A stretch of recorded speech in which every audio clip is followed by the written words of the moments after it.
As we have been reporting, the Israeli military carried out strikes on residential buildings in Qatar, and Israel says it was targeting senior Hamas leadership responsible for the October 7th attack.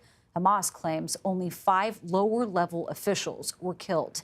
A spokesperson for Qatar's foreign ministry said the state of Qatar strongly condemns the cowardly Israeli attack, and he adds this criminal assault constitutes a blatant violation of all international laws and norms and poses a serious threat to the security and safety of Qataris. Former CBS News correspondent Dan Raviv joins us now. He is also the host of the Mossad Files podcast and author of Spies Against Armageddon: Inside Israel's Secret Wars.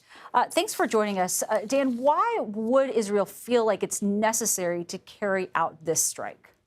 It seems to be a personal decision by Prime Minister Benjamin Netanyahu. Now, his critics say that he wants to keep the war going, right? He wants to emerge a hero. He wants to totally defeat Hamas.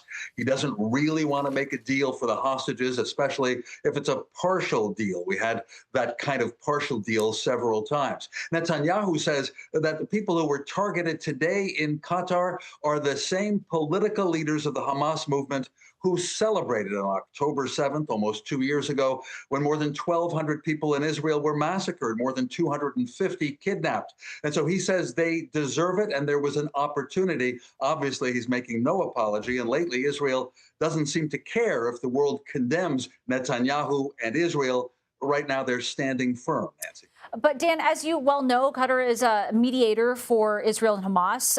Given that they were targeting Hamas leadership, where does that leave these ceasefire talks?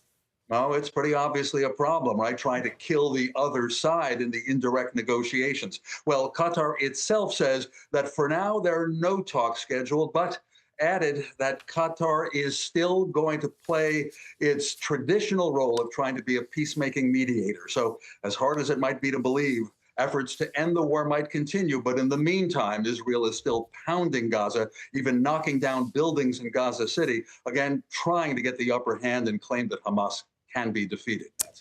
And Dan, hostage families, they've been protesting in the streets of Tel Aviv, demanding an end to this war. What message is Netanyahu sending them by doing this strike? Right. He didn't say anything to them today. He gave a speech saying, that the blood of all Jewish victims must be avenged. But the hostage families, they've had plenty to say, and they say that Netanyahu is wrong. They want a deal, even if it's a partial deal, and keeping the war going, especially pounding Gaza even harder, they fear will endanger their relatives, the hostages. All right, Dan Raviv, thank you very much for joining us tonight.